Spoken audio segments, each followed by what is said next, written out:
good morning students. Welcome to YouTube channel Math Sham Academy. And today we will discuss a new topic which is triangle and its properties, यानी त्रिभुज और उसके गुणधर्म।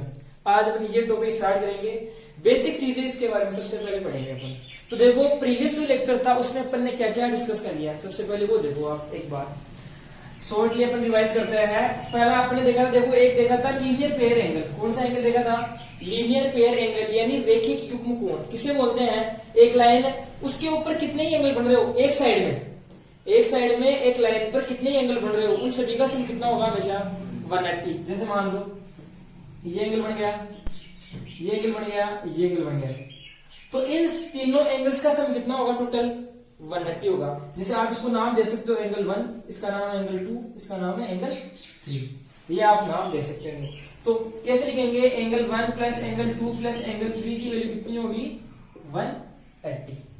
Understand? समझ गएगा? जैसे मान लो ये अपन जैसे क्वेश्चन कैसे आता है, आपको एंगल 1 की वैल्यू दे दी, यानी इस एंगल की वैल्यू दे दी, मान लो आपको 50 दे दी, और इसकी वैल्यू आपको दे दी कितनी? 30 दे दी। तो आपको बताना है इसकी वैल्यू कितनी होगी। देखो एक बार ये देखो, आप 30 नहीं है ऐसे मान लो, आप इसकी वैल्यू दे दी आपको 60 डिग्री मान लो। तो देखो यानी आपको निकालना है एंगल 3 की वैल्यू, बताओ आप कितनी होगी। तो कैसे निकालेंगे? एंगल 1 की वैल्यू पुट कर दो, एंगल 2 की वैल्यू पुट कर दो, और यहां से 3 की वैल्यू निकाल लेंगे अपन। अंडरस्टैंड? तो रखो, देखिए एंगल 1 की वैल्यू कितनी आ जाएगी? 50 प्लस एंगल 2 की वैल्यू कितनी आ जाएगी? 60 प्लस एंगल 3। एंगल 3 का मतलब ये ओनली एक नाम है, जैसे अपन ऐसे नाम दे सकते हैं इसको ए ओ बी। तो ए ओ बी, और शॉर्ट में अपन नाम और भी दे सकते हैं इसको, क्या? एंगल 3, कुछ भी आप नाम दे सकते हो। इक्वल कितना आ जाएगा? 180। कौन सा एंगल हो गया ये? Linear pair angle. लाइन के ऊपर एक ही साइड में जितने भी एंगल बन रहे हैं उन सभी का सम कितना होगा? हमेशा 180 होगा। तो लीनियर पेयर एंगल हो गया, यानी रैखिक युग्म कोण हो गया। दोनों को ऐड कर दो, कितना हो गया? 110। इधर लेके जाएंगे तो एंगल 3 इक्वल 180 माइनस 110, कितने बच गए? 70। तो बताओ इस एंगल की वैल्यू कितनी आ गई? 70 डिग्री। ऐसे क्वेश्चन आता है इसमें। अंडरस्टैंड? इसके बाद में नेक्स्ट अपन बात करते हैं कोरिस्पोंडिंग एंगल। कोरिस्पोंडिंग एंगल का मतलब संगत कोण। संगत कोण तो आपको पता है, संगत कोण का मतलब क्या होता है? यानी संगत का असर जरूर आता है, पता है ना? ये बात तो आपने सुनी। देखो कैसे, ये दो पैरेलल लाइन, और एक बात ये भी आपको पता होना चाहिए कि संगत कोण या कोरिस्पोंडिंग एंगल कब बनते हैं। हमेशा कंडीशन क्या है उसके लिए? दो लाइनें कैसी होनी चाहिए? पैरेलल लाइन होनी चाहिए। तो ये कोई ट्रांसवर्सल यानी तिर्यक रेखा, इसको अगर इंटरसेक्ट करिए तो देखो संगत का असर कैसे आएगा। ये देखो एंगल नीचे लटक रहा है क्या? ऐसे समझो आप, ये नीचे लटक रहा है तो यहाँ पे भी एंगल कैसे लटकेगा? नीचे आ गया ना संगत का असर। ये नीचे, तो इसको भी नीचे ला दिया इसमें। अंडरस्टैंड? तो ये कौन से एंगल हो गए? दोनों कोरिस्पोंडिंग एंगल या फिर संगत कोण। और संगत कोण की वैल्यू हमेशा क्या होती है? इक्वल होती है। ये अगर मान लो 110 है तो ये भी कितना हो जाएगा? 110 हो जाएगा। अंडरस्टैंड? सिमिलर अपन देखो ये भी बोल सकते हैं, ये इस साइड में सेम साइड में होना चाहिए, एक ही साइड में। ये इस साइड में देखो एंगल बन रहा है नीचे, तो इसी साइड में एंगल नीचे ये बन जाएगा। तो ये कौन सा? कोरिस्पोंडिंग हो गया। इसी प्रकार देखो और क्या बोल सकते हैं अपन, देखो ये ऊपर की साइड बन रहा है एंगल, ये ऊपर बैठा है, तो यहाँ पे भी इस लाइन के ऊपर बैठेगा ये एंगल, और सेम साइड में, एक साइड में, तो ये कौन सा एंगल हो गया?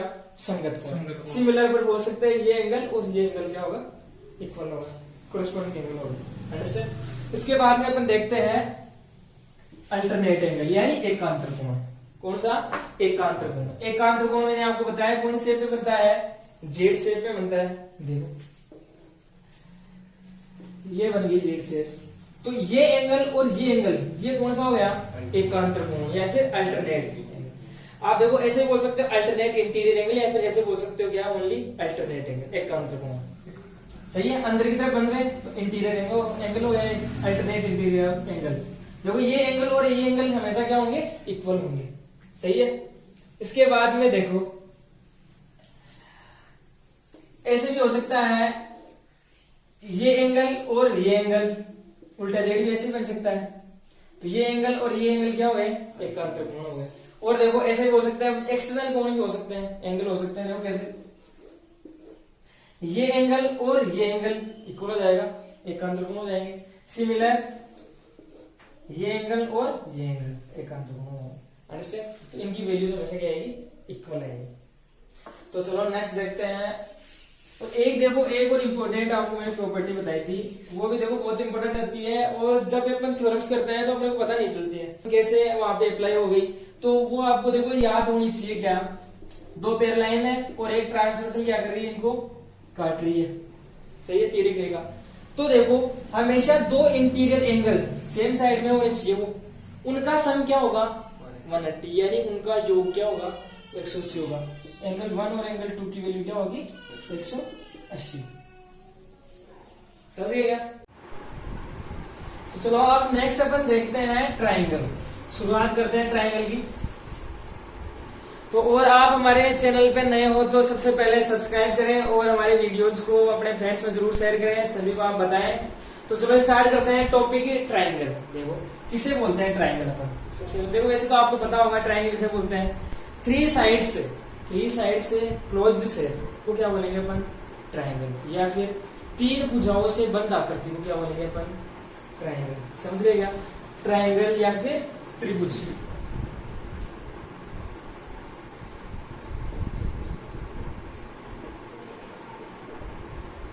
यानी थ्री साइड ले लो, 1 2 3, इनसे बंद से को क्या बोलेंगे अपन त्रिभुज बोलेंगे। या फिर इसी चीज को देखो अपन ऐसे ही बोल सकते हैं। कैसे? अगर अपन 3 नॉन कोलिनियर पॉइंट्स को अगर जोड़ दे, ज्वाइन कर दे उनको, तो क्या बन जाएगा ट्राइंगल। देखो कैसे, नॉन कोलिनियर का मतलब समझो लेगा। कोलिनियर का मतलब देखो पहले तो क्या होता है, कोलिनियर का मतलब होता है संरेखीय, यानी एक ही रेखा पर सारे पॉइंट, एक ही रेखा पर अगर सारे पॉइंट हो तो वो कैसे हो जाएंगे संरेखीय, कोलिनियर हो जाएंगे। तो मैंने आपको क्या बोला है, 3 नॉन कोलिनियर पॉइंट्स को अगर अपन मिला दे तो कौन से बनेगी ट्राइंगल से बनेगी, त्रिभुज बनेगा वो। देखो कोलिनियर का मतलब तो तीनों पॉइंट इसी में होने चाहिए, लेकिन अपने को कौन से लेने हैं नॉन कोलिनियर लेने हैं। देखो अब तो ऐसे तो ट्राइंगल बनेगा नहीं, तो कौन से पॉइंट लेने हैं अपने को नॉन कोलिनियर, यानी एक ही लाइन में पॉइंट नहीं होने चाहिए। तो अपन क्या करते हैं, यहाँ से एक पॉइंट को क्या यहाँ पे ले लेते हैं, या यहाँ पे ले लो, तो इनको सभी को मिला दो तो क्या ये बन गया क्या ट्राइंगल। समझ गया क्या? तो बोल सकते हैं क्या, 3 नॉन कोलिनियर पॉइंट्स को अगर अपन जोड़ दे मिला दे तो क्या बन जाएगा अपने पास ट्राइंगल बन जाएगा या त्रिभुज बन जाएगा। समझ गया क्या? तो त्रिभुज के बारे में देखो और समझो आप, इसको क्या बोलते हैं अपन वर्टेक्स। क्या बोलेंगे वर्टेक्स या फिर कोना। समझ गए क्या? तो ट्राइंगल में कितने वर्टेक्स होते हैं, कितने कोने होते हैं 3। देखो 1 हो गया, ये 2, ये 3 हो गया क्या? इसके बाद में देखो इसको क्या बोलते हैं अपन, या तो आप बोल सकते हो साइड, भुजा, या फिर एज या किनारा। समझ गए क्या? इसको क्या बोलेंगे साइड, इसको क्या बोलेंगे वर्टेक्स। अंडरस्टैंड? अब इसमें देखो ट्राइंगल में और क्या आ सकता है, और देखो अपने को पता है एंगल कब बनता है, जब दो साइडें क्या हो एक जगह काटे, इंटरसेक्ट करें। तो देखो यहाँ भी ये साइड कट रही है तो यहाँ पे एंगल बनेगा। तो ट्राइंगल में क्या साइड भी आ गई, एंगल आ गया, वर्टेक्स आ गया, ये आ गया। यानी इस पूरी कहानी में अपन देखो क्या क्या पढ़ेंगे, साइड और एंगल्स के बारे में डिस्कस करेंगे। समझिए क्या? समझिए यानी क्या, वापस से देख लो, इसको क्या बोलते हैं कोना, इसको बोलते हैं अपन साइड या फिर भुजा, और ये क्या हो गया एंगल यानी कोना। अब देखो अपन बात करते हैं एंगल्स की। तो देखो सबसे पहले इंटीरियर एंगल देखते हैं। इंटीरियर एंगल का मतलब आंतरिक कोण, मतलब त्रिभुज के अंदर के कोणों के बारे में अपन पढ़ते हैं थोड़ा सा। देखो आपको पता होगा वैसे तो सभी को कि त्रिभुज के तीनों आंतरिक कोणों का योग कितना होता है 180, यानी सभी अंदर के त्रिभुज के तीनों आंतरिक कोणों का योग कितना होता है 180 डिग्री होता है ना। तो नाम दे दो उसको ए बी सी। समझिए क्या? एंगल ए को कैसे लिखेंगे, कैसे डिनोट करेंगे अपन, बी को एंगल बी, एंगल सी।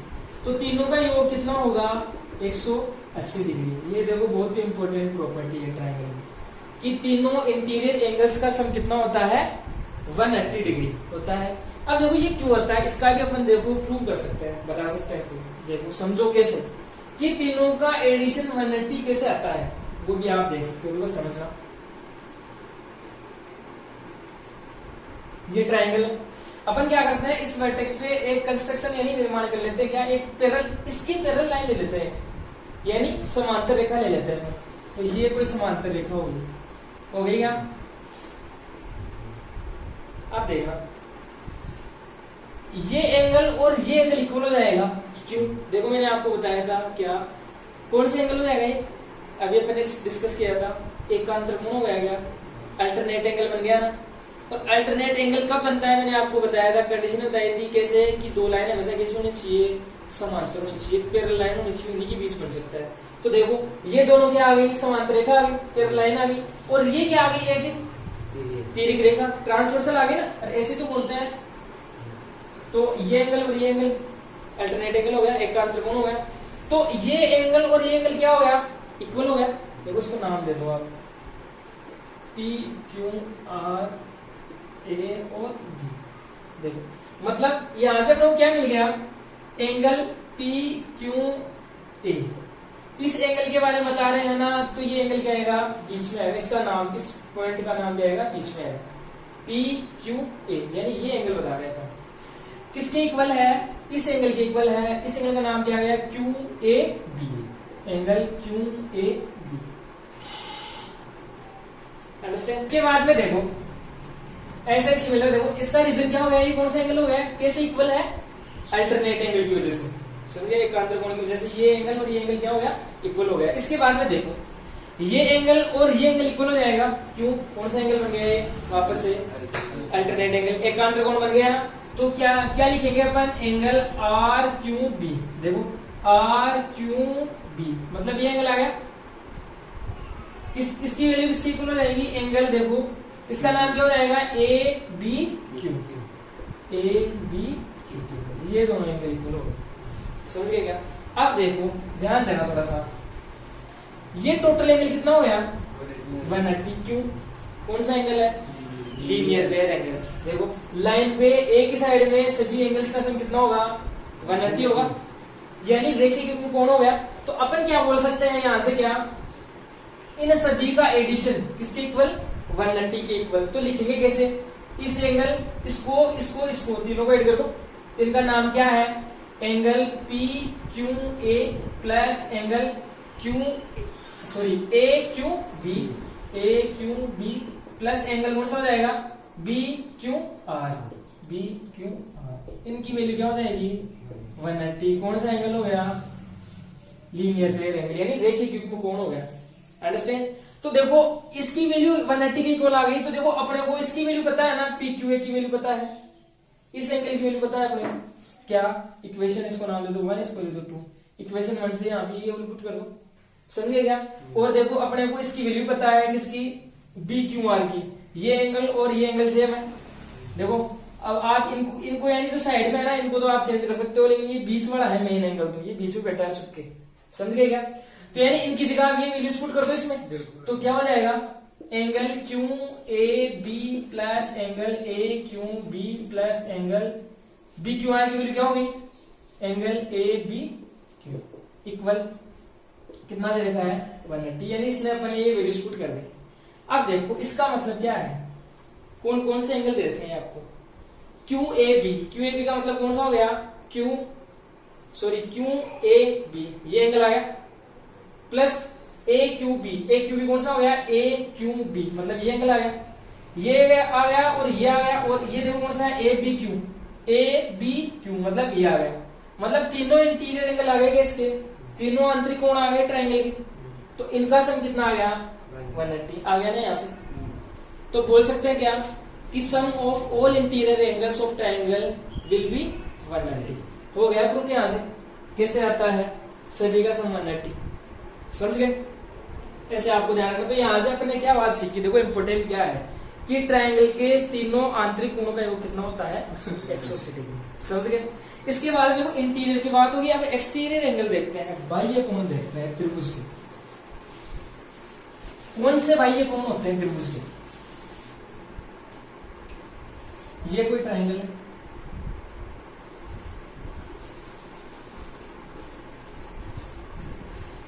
इसकी आप इस साइड को आगे बढ़ा दो, इसको आगे बढ़ा दो, इसको आगे बढ़ा दो, तो ये एंगल बाह्य एंगल हो गया, या फिर बोल सकते हैं अपन एक्सटीरियर एंगल। ये एंगल बाह्य एंगल हो गया, ये एंगल क्या हो गया, तो बाह्य कोण हो गया। समझ गए क्या? तो अपन बोल सकते हैं ट्रायंगल में कितने बाह्य कोण बनते हैं, 3 बनते हैं। या फिर आप इसी शेप को ऐसे भी बना सकते हो, इसको आगे बढ़ा दो और इसको आगे बढ़ा दो और इसको आगे बढ़ा दो, तो देखो ये एंगल बन गया, एक ये बन गया और एक इसको आगे बढ़ाने पे ये बन गया।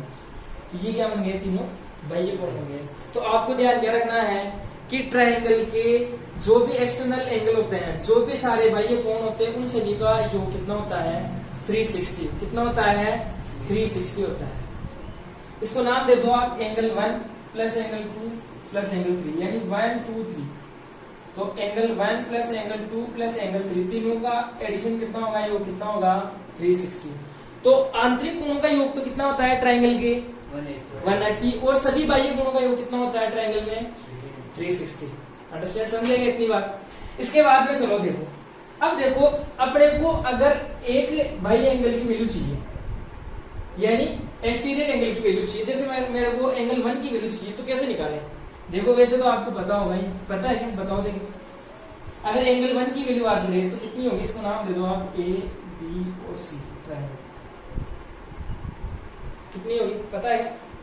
देखो ये सब काम में आता है थ्योरम्स में, आप थ्योरम्स का प्रूव करोगे वहां पे काम में आएगा।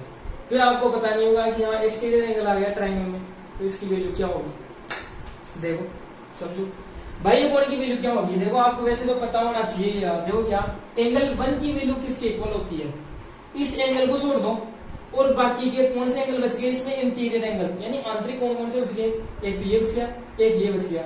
इन दोनों का क्या होता है, एडिशन। क्या होता है, इन दोनों का सम होता है, वो एंगल 1 की इक्वल होता है। समझ गए? देखो ऐसे समझ सकते हैं अपन, ये एंगल हो गया इसका बाह्य कोण हो गया, ए बी सी, इसको नाम दे दो आप डी, इसको नाम दो। तो देखो इस एंगल की वैल्यू, मतलब एंगल सी की वैल्यू किसके, सॉरी ए सी और D, angle A C D की वैल्यू किसके इक्वल होगी, एंगल इसका नाम क्या हो गया, C A B, C A B plus इसका नाम क्या हो गया, एंगल ए बी सी। या फिर इनको ऊपर ऐसे बोल सकते हैं, देखो ये एंगल यहाँ पे कंप्लीट एंगल ये है, इस एंगल का नाम आप डायरेक्ट ए बी लिख सकते हो, एंगल ए, और ये कंप्लीट एंगल है, इसका नाम क्या लिख सकते हो आप, एंगल बी। इसको आप सी में लिख सकते हैं, क्योंकि यहाँ पे ये कंप्लीट नहीं आ रहा है ना, इतना नहीं ले रहा है ना, तब इसका नाम अपने लिखा है A C D, A C D. Angle A C D की वैल्यू पता चलेगी क्या होगी, मतलब जो भी आप एक्सटर्नल एंगल ले रहे हो उसका एंगल, यानी पास का ये एंगल छोड़ दो, इंटीरियर एंगल उसका पास का, और जो बाकी के दोनों एंगल बच गए ना, उनको क्या कर दो आप, ऐड कर दो, वो एक्सटीरियर एंगल निकल जाएगा। जैसे मान लो ये आपको दे रखा है, ये दे दिया आपको 60 डिग्री और ये एंगल दे दिया आपको कितना, 50 डिग्री दे दिया, तो बताओ एंगल 1 की वैल्यू कितनी होगी, क्योंकि अपन जानते हैं क्या, एंगल एक्स, ये बाह्य कोण हो गया, एक्सटर्नल एंगल हो गया, तो इसकी वैल्यू क्या होगी, यानी ये एंगल छोड़ दो और बाकी के दो एंगल्स का क्या कर दो, सम कर दो। तो एंगल 1 की वैल्यू क्या हो जाएगी, 50 प्लस 60 कितना होगा, 100। ऐसे बाह्य कोण का मतलब समझ गएगा। तो यहाँ से आपको क्या ध्यान रखना है, एक तो सभी का सम, बाह्य कोणों का सम 360 होता है, और एक ये ध्यान रखना है कि एक बाह्य कोण अपन कैसे निकालते हैं, एक्सटीरियर एंगल कैसे निकालते हैं। अंडरस्टैंड? और देखो इसका प्रूफ भी अपन देख सकते हैं, एक बार देख लो इसका प्रूफ।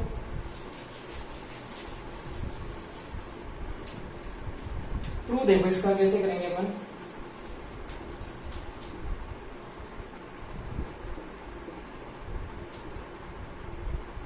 देखो अपन जानते हैं क्या कि ट्रायंगल के तीनों एंगल्स का सम कितना होता है, इंटीरियर एंगल्स का सम कितना होता है, आंतरिक कोणों का योग 180 होता है। तो लिख दो angle A plus angle B plus angle, इसका नाम क्या होगा, देखो सी तो कंप्लीट ये टोटल हो जाएगा, लेकिन अपने को तो इतना नहीं चाहिए ना, ये फिर आगे से कर लो, इनका नाम दे दो अलग से, इसको नाम दे दो एंगल 1, एंगल 2, और इसको नाम दे दो एंगल, नाम दे सकते हो। तो क्या हो गया, angle 1 plus angle 2 plus angle 3 की वैल्यू कितनी हो गई, 180। समझिए सभी का सम कितना होता है, इंटीरियर एंगल्स का 180 होता है। अब देखो अपन जानते क्या है, देखो ये एक लाइन हो गई, इसके ऊपर ये कंप्लीट एंगल बन रहा है, एक साइड बन रहा है, तो कौन सा एंगल हो गया ये? रेखीय युग्म कोण हो गया, लीनियर पेयर एंगल हो गया। तो इसकी वैल्यू कितनी होती है 180। तो यही कहने का मतलब क्या हो गया, एंगल 3 प्लस इसका नाम क्या हो गया इस एंगल का, अरे जितने भी एंगल उनका सम होता है ना 180। तो ए सी और इसको नाम दो डी। तो एंगल ए सी डी की वैल्यू कितनी हो जाएगी 180। क्यों, रेखीय युग्म कोण। समझ गए क्या? आप देखो यहाँ से अपने को वैल्यू किसकी चाहिए, अपने को तो ये बाहर कौन चाहिए ना भाई, ये वो चाहिए एंगल। तो यानी इसकी वैल्यू चाहिए, मतलब ए सी डी की वैल्यू चाहिए अपने को। तो एंगल 3 को इधर भेज देंगे अपन, तो क्या हो जाएगा angle A C D equal क्या आ गया 180 माइनस एंगल 3, ये आ गया। अब देखो एंगल 3 की वैल्यू अपन यहाँ से निकाल सकते हैं, ऊपर वाली इक्वेशन से, इसको नाम दे दें इक्वेशन। बस इसको निकाल के यहाँ से कैसे निकालेंगे, एंगल 3 की वैल्यू क्या हो जाएगी, इनको इधर ट्रांसफर कर देंगे। तो 180 माइनस एंगल 1 माइनस एंगल ये हो जाएगा। तो पुट कर दो, देखिए यहाँ पे एंगल 3 की जगह पुट कर दो। तो देखो angle A C D equal कितना हो जाएगा 180 माइनस एंगल 3 की वैल्यू कितनी है, ये है। तो 180 माइनस एंगल 1 माइनस एंगल, देखो माइनस अंदर भेजेंगे तो ये माइनस का हो जाएगा, ये प्लस हो जाएगा, ये प्लस हो जाएगा। तो डायरेक्टली अपन कर देते हैं ये माइनस ये प्लस ये प्लस। देखो 180 से ये कैंसिल हो गया, तो ए सी डी की वैल्यू कितनी हुई, एंगल 1 प्लस एंगल, देखो वही आ गया ए सी डी मतलब एक्सटीरियर एंगल। इसकी वैल्यू क्या है, इन दोनों का एडिशन, सब ये इक्वल आ रही है। समझिए? तो ऐसे आपको ये ध्यान रखना प्रॉपर्टी। ये एक्सरसाइज नंबर सर्कल वाले में काम है, एक्सरसाइज नंबर 13 है या 12 है, उसमें काम में है ये प्रॉपर्टी। तो आपको पता होना चाहिए एक्सटीरियर एंगल के बारे में और इंटीरियर एंगल के बारे में। इसके बाद में देखो क्लासिफिकेशन करते हैं अपन ट्राइंगल्स का।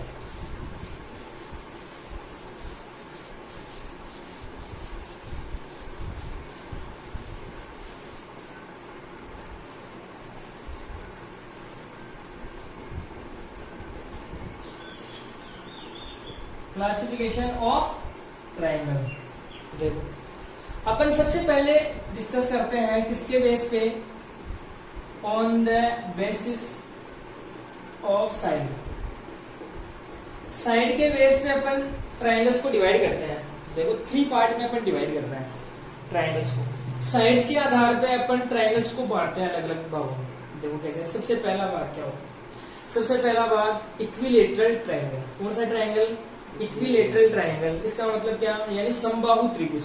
इसके बाद में सेकंड बात करते हैं अपन आइसोसेलेस ट्राइंगल, मतलब समद्विबाहु त्रिभुज। और विषमबाहु त्रिभुज मतलब स्केलिन ट्राइंगल। इनके बारे में अपन देखते हैं। सबसे फर्स्ट इसमें क्या, इक्विलेटरल ट्राइंगल।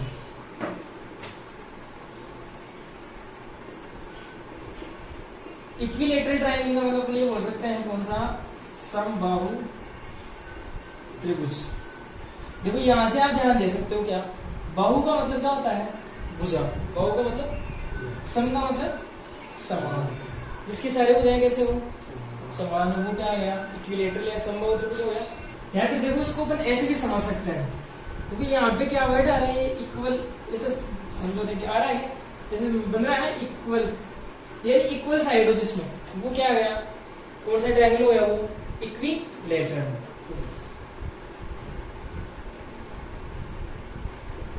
ये कोई ट्रायंगल है, ये इसमें सभी साइड क्या है, इक्वल है।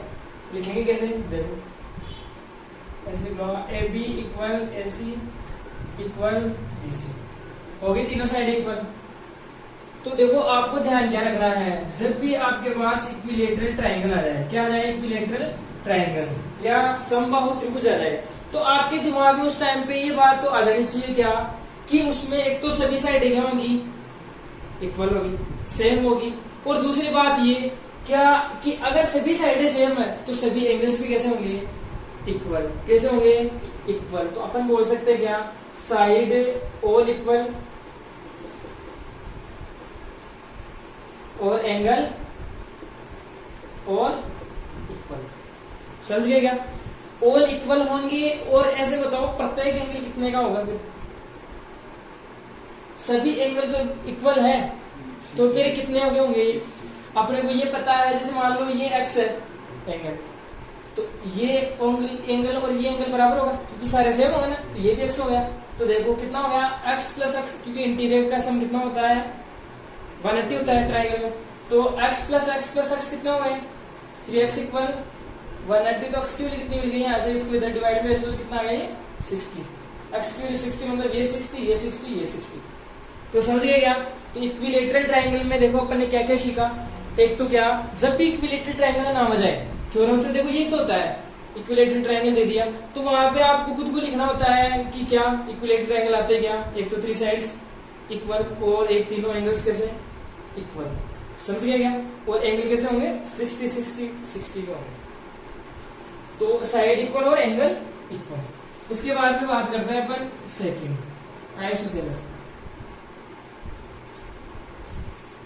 आइसोसेलेस ट्रायंगल, या फिर बोलते हैं इसे अपन समद्विबाहु त्रिभुज। ये क्या होता है, देखो नाम से दिख रहा है, समद्विबाहु का मतलब सम यानी समान, द्वि यानी दो बाहु यानी भुजा, इसकी दो भुजा समान हो उसे क्या बोलेंगे अपन आइसोसेलेस ट्रायंगल। देखो बनाते हैं ए बी सी, कोई सी भी दो इक्वल हो सकती है इसमें, समझ गए क्या।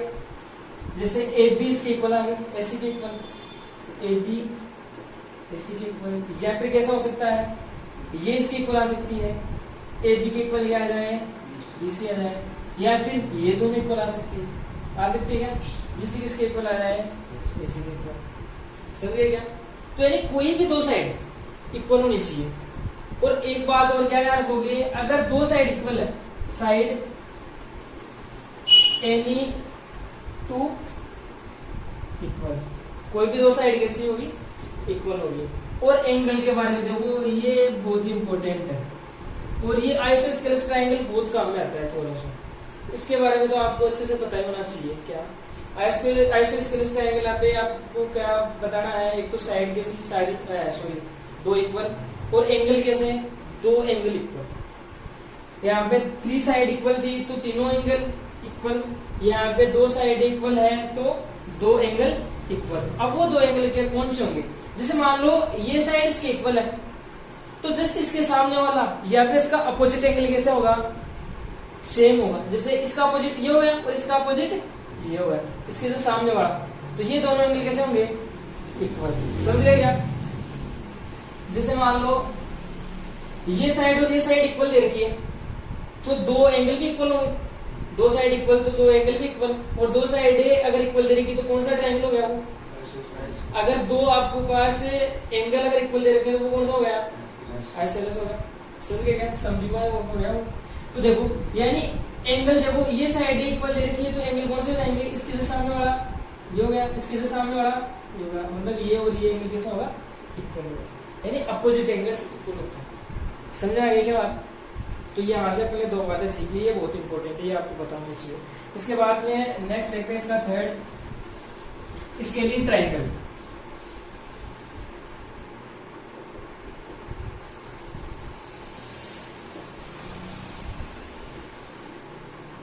या फिर इसको बोलते हैं अपन कौन सा, विषमबाहु।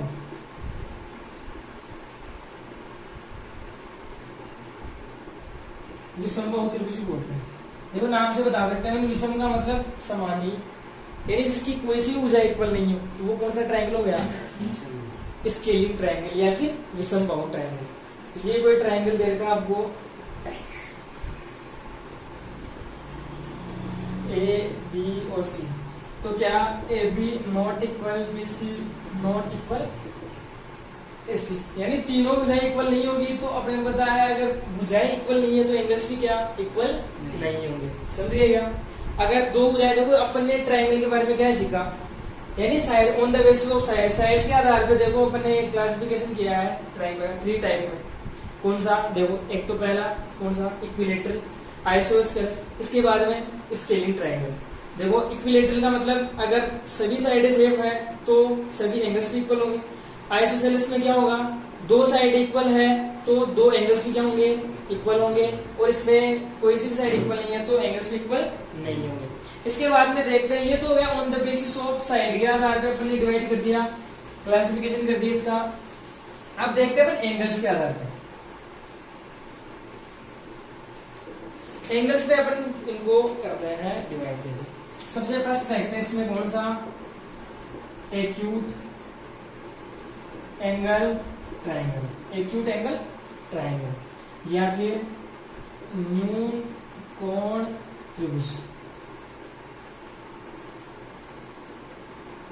देखो क्या होगा, देखो एक्यूट एंगल कौन सा होता है, अपन ने डिस्कस किया था प्रीवियस लेक्चर में, 90 डिग्री से कम एंगल बने, यानी ऐसा ट्राइंगल जिसमें सारे एंगल क्या हो 90 से कम हो। जैसे देखो ये 60, ये 60 और ये 60, बताओ 90 से कम है सारे एंगल, समझिए क्या, यानी सभी एंगल्स क्या होने चाहिए 90 से कम होने चाहिए। तो उसे कौन सा एंगल, कौन सा ट्राइंगल बोलेंगे अपन, न्यून कोण त्रिभुज या फिर एक्यूट एंगल ट्राइंगल।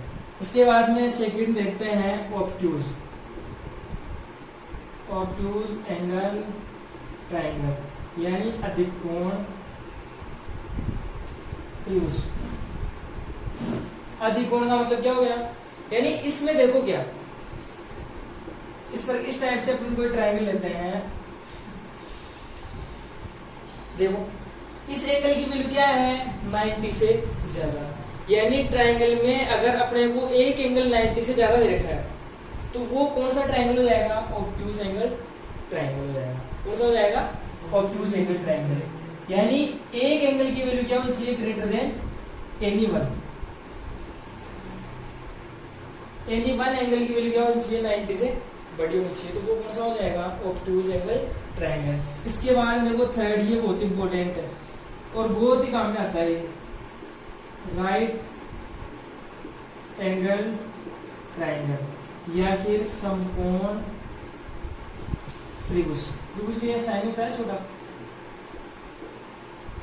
समकोण त्रिभुज किसे बोलेंगे, जिसमें एक एंगल क्या हो 90 डिग्री का हो, क्या हो 90 डिग्री का, ओनली एक एंगल होना चाहिए, तो उसे कौन सा ट्राइंगल बोलेंगे अपन, राइट एंगल ट्राइंगल बोल सकते हैं अपन। वन एंगल की वैल्यू क्या होनी चाहिए 90 डिग्री, तो कैसे बन जाएगा, ये एंगल कौन सा हो जाएगा 90 डिग्री, राइट एंगल हो जाएगा। आगे बस ये ट्राइंगल कौन सा हो गया, राइट एंगल ट्राइंगल। इसके बाद में अपन देखते हैं मीडियन।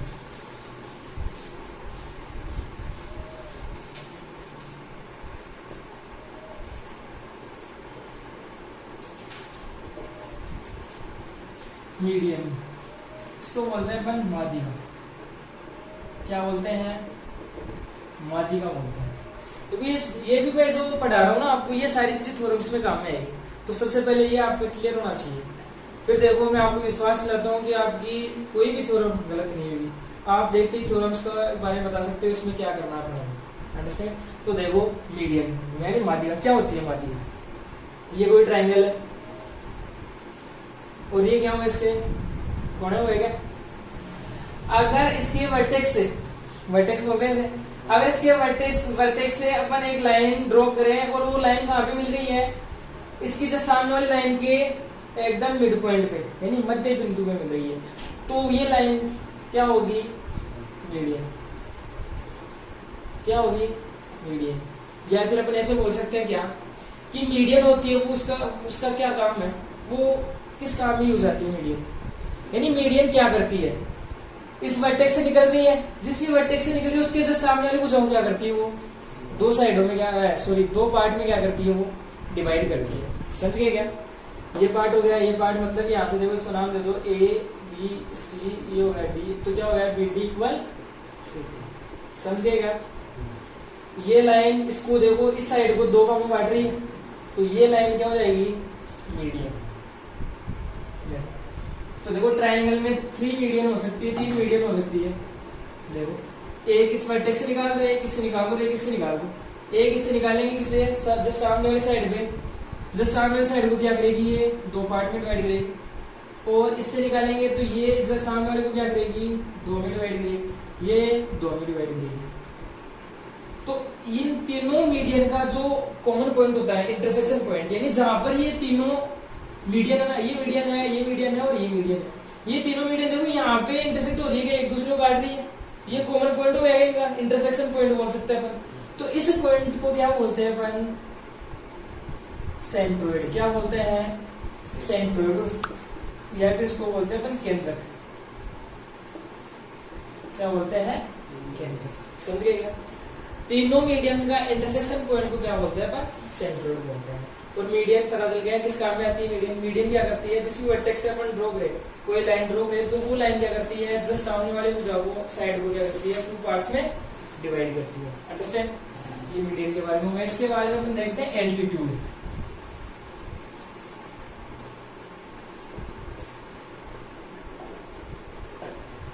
एल्टीट्यूड को बोलते हैं अपन शीर्ष लंब।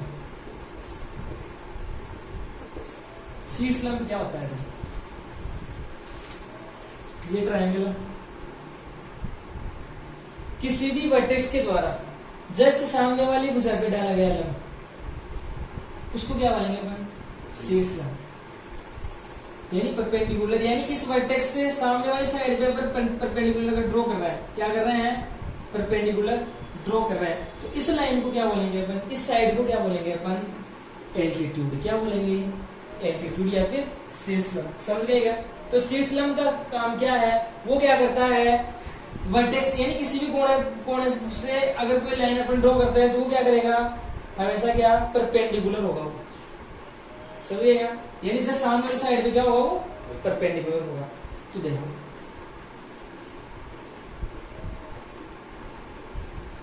इससे अपन देखो ये ड्रॉ करते हैं एक एल्टीट्यूड, ये हो गया।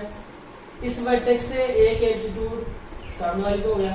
इससे क्या हो गया? एक एल्टीट्यूड ये हो गया। हो गया क्या? यानी वर्टेक्स से सामने वाले को जाते हैं परपेंडिकुलर होता है ना, वो क्या होता है? एल्टीट्यूड होता है। और 3 एल्टीट्यूड हो गए और तीनों का जो इंटरसेक्शन पॉइंट होता है ये हो गया। तीनों यहाँ पे काट एक दूसरे को इंटरसेक्ट कर रहे हैं सभी। तो ये इंटरसेक्शन पॉइंट हो गया ना। इस इंटरसेक्शन पॉइंट का नाम क्या है? इसको क्या बोलते हैं अपन? ऑर्थोसेंटर। क्या बोलते हैं? क्या बोलते हैं इसको? नाम क्या है? देखो वापस देखना, ये बहुत इंपॉर्टेंट है। तीनों शीर्ष लंब का जो इंटरसेक्शन पॉइंट है उसका क्या नाम है? ऑर्थोसेंटर। क्या बोलते हैं इसे? ऑर्थोसेंटर। या फिर बोलते हैं इसका नाम लंब केंद्र। क्या बोलते हैं इसे? लंब केंद्र। समझ गए क्या? लंब केंद्र किसे बोलते हैं? तीनों शीर्षों का, शीर्ष लंबों का इंटरसेक्शन पॉइंट, उसको क्या बोलेंगे अपन? लंब केंद्र। इसके बाद में बात करते हैं अपन इंसेंटर। इंसेंटर अंतर्वर्त, सॉरी अंतर केंद्र। अंतर केंद्र देखो क्या होता है? ये कोई ट्रायंगल, ये एंगल हो गए। इन इसके कोणों के समद्विभाजक जिस पॉइंट में मिलते हैं उसको क्या बोलेंगे? अंतर केंद्र। देखो ये कोण हो गए, इसका समद्विभाजक कोण का समद्विभाजक मतलब इसको बराबर भागों में डिवाइड करेगा, 2 बराबर भागों में।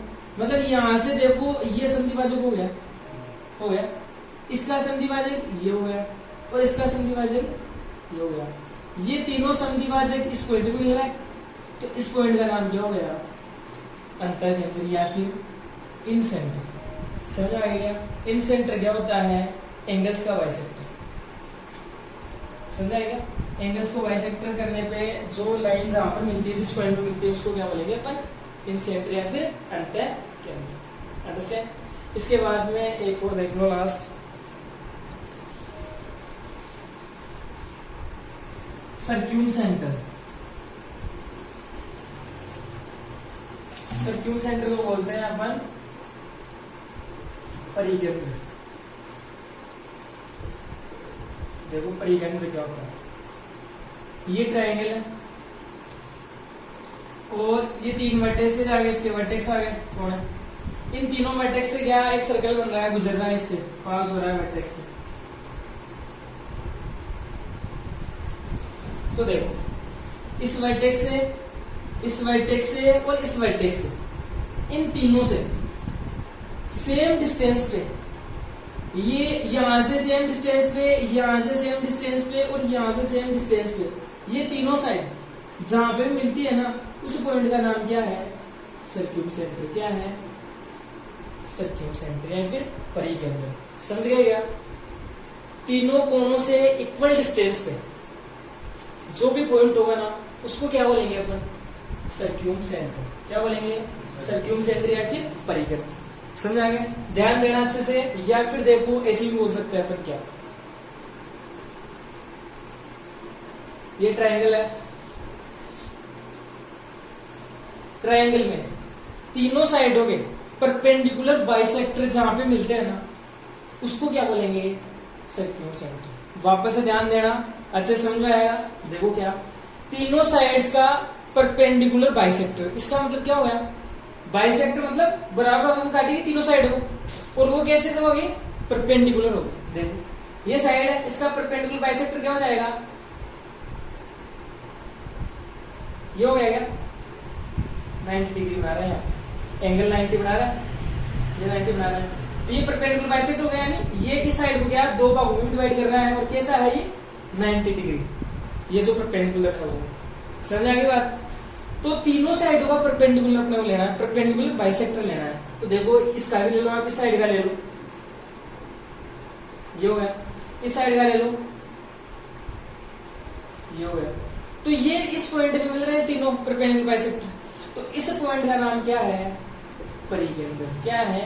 परिकेंद्र या फिर सर्क्यूम सेंटर। अंडरस्टैंड? समझ आ गई क्या बात? तो ये आप ध्यान रखना क्या कि तीनों, एक तो ऐसे बोल सकते हैं क्या कि तीनों कोणों से समान डिस्टेंस पे पॉइंट अगर अपने को मिलता है, बराबर डिस्टेंस पे, इक्वल डिस्टेंस पे, तो उसको क्या बोलेंगे अपन? सर्क्यूम सेंटर। या फिर ऐसे बोल दो क्या? Perpendicular bisector. साइड्स का परपेंडिकुलर बाइसेक्टर जिस पॉइंट पे मिलेंगे उसको क्या बोलेंगे अपन? सर्क्यूम सेंटर। अंडरस्टैंड? समझ आ गई? आई होप आपको अच्छे समझ आ रहा होगा। तो हमारे वीडियोस को ज्यादा से ज्यादा शेयर करें। धन्यवाद।